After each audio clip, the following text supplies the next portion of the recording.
DIY, it's me, Ate Rena's Vlog. Panibagong araw, panibagong pagluluto na naman po tayo for today's video po. So, samahan niyo po ako, magluluto po tayo ng bukayo.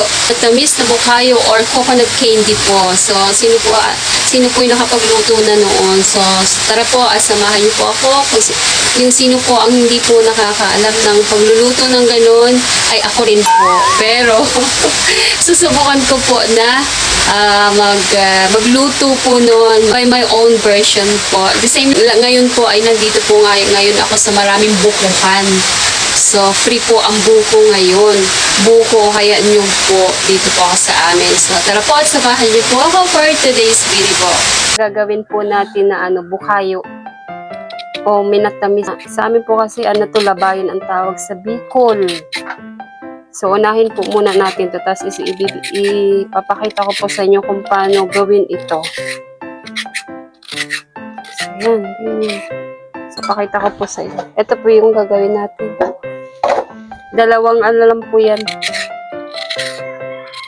Dalawang buo na nyug na sa gitna. Hindi po siya matigas. Hindi po siya yung parang buko.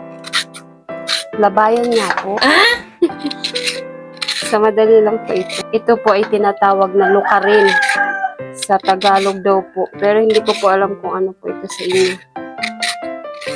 So, ganito lang po siya. Hindi po siya matigas. Hindi rin po siya malambot. Pero ang iba po, malambot yung ginagawa nito eh. Pero sa atin po, yung saktuhan lang po. Tapos gaganituhin po natin. Tada! So, ready na po ang ating gagawin na bukayo. Tara po at simulan na po natin. Ayan. So, ayan. Po muna tong asukal. Asukal muna po.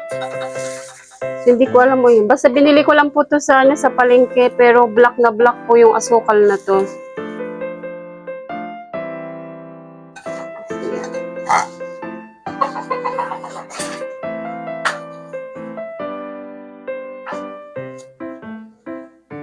So, yan. Tutunawin po natin to. Pero lang po, konti lang kasi po ito eh. 1 kilo po ito ay.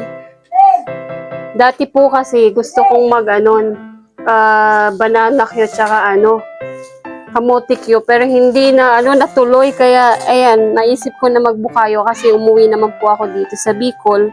So, sa Bataan ko pa po ito binili ay. So, yun po. So, yan. At dinala ko na rin po ito para kung sakali. So, ganyan lang po. Pero anuhan po natin. Damihan pa po natin kasi madami-dami yung ay buko. So, yan. Ang iba po dito, lalo na po yung yung gumagawa nito. Kasangkaka daw po, mas daw po. Mas masarap. Pero subukan po natin kasi asukal din po ito. Pero nakakatakot yung asukal.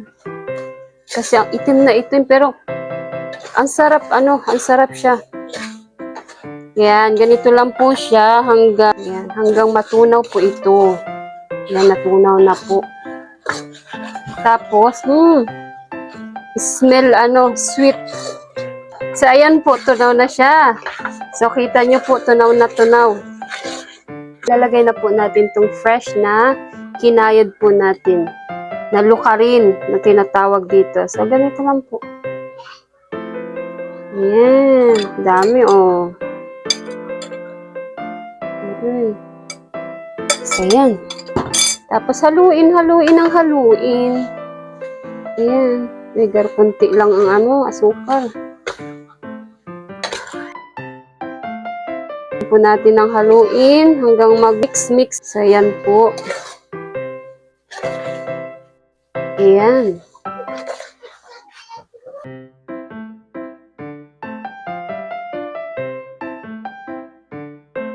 Anuhin lang po natin yung lambutin lang po natin yung buko. Yung parang lutong-luto siya. First time ko po na gumawa nito. Pero I suggest po na use the sangkaka. Made from red cane. Ayan. Tapos gigilin po. Gumamaan na. Ito. Yan. Ayan, kumukulo-kulo na. Tapos, ito po ay malinis. Dito po natin ilalagay yung tumitigas daw po kapag hanginan. At nandito po ako sa bahay ng mama ko. Kaya naisipan ko po ito dahil libre po ang buko dito. Sabi ko nga po, kasi sa city po, ang kakahalaga na ang isa na buko ay 60 to 65 pesos po. Nung namiss ko po yung uminom ng buko, sobrang mahal po, 65. Tapos pag pinakayod mo pa, kalahati lang yung kakayurin. So sabi ko, pag umuwi ako sa Bicol, kakain ako, iinom ako. So, uminom ako kanina, tapos kinuhanan ako ng kapatid ko ng ganito. So, yan, naisipan ko na magbukayo. Yan po, kita nyo po, luto na. Estimated ko na dito ay 10 minutes. Na po ang 10 minutes natin, aalisin na po natin, lalagay na po natin dito habang mainit-init pa. Kasi kapag tumigas na po ito, ay magdidikit-dikit po at hindi na po natin mahihiwa-hiwalay. So, ayan po. Medyo, na matutuyo-tuyo na po siya. Off na po natin. May na po tayo. May panghimagas. Ulitin ko po, bawal po ito sa lalo na kapag masobrahan po, bawal po ito sa may mga, hindi ko po nire-recommend ito pa sa mga matataas ang sugar. So, paisa-isa yan. Pwede siguro, tikim-tikim, pero yung madamihan na ay hindi po pwede. So, ayan, para siyang pusit. Ayan. Ay, magtinda. 5, 1. 2, 10. So, ayan po, tapos na po.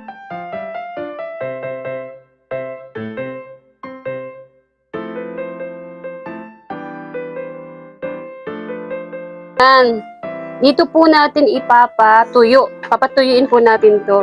Matitigas po yan kapag nahanginan. So, dito.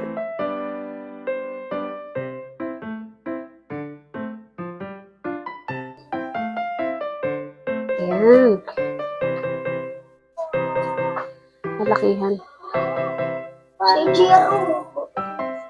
Yummy, yummy. Parang masarap ang lasa.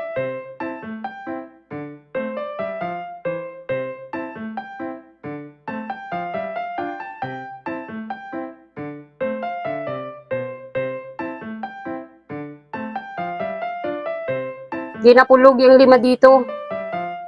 So, pa sa amin lang po ito. Hindi naman po kami talaga na ng mga matatamis ay.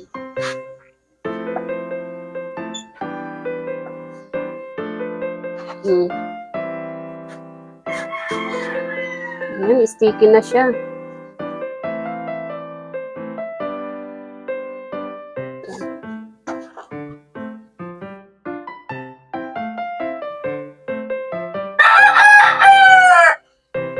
Dami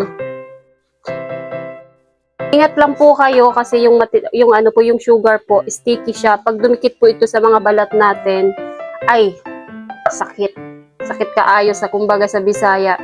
Sobrang sakit. So yan po, paalala din po 'yon.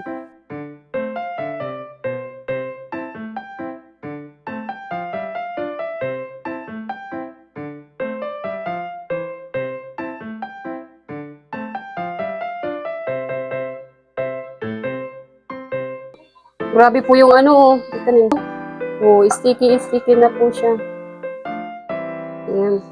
So, alisin po natin na to. Wait lang. So, yan.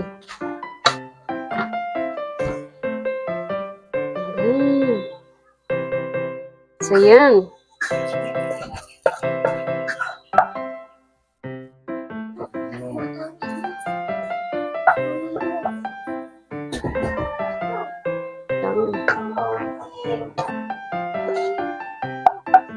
Sana lang po. Saan po natin lalagay dito na lang. Wow! Pakita ko ito na eh. So, may isa pa patis, isa.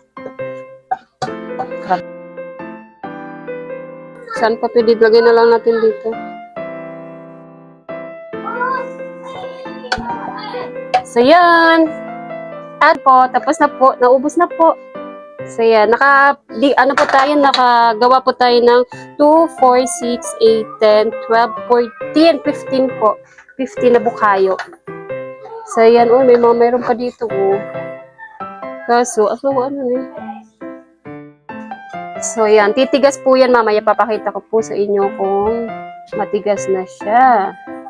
So, ayan po for today's video po. Maraming salamat po. And thank you po sa support niyo. Bye-bye. I love you all. God bless us all.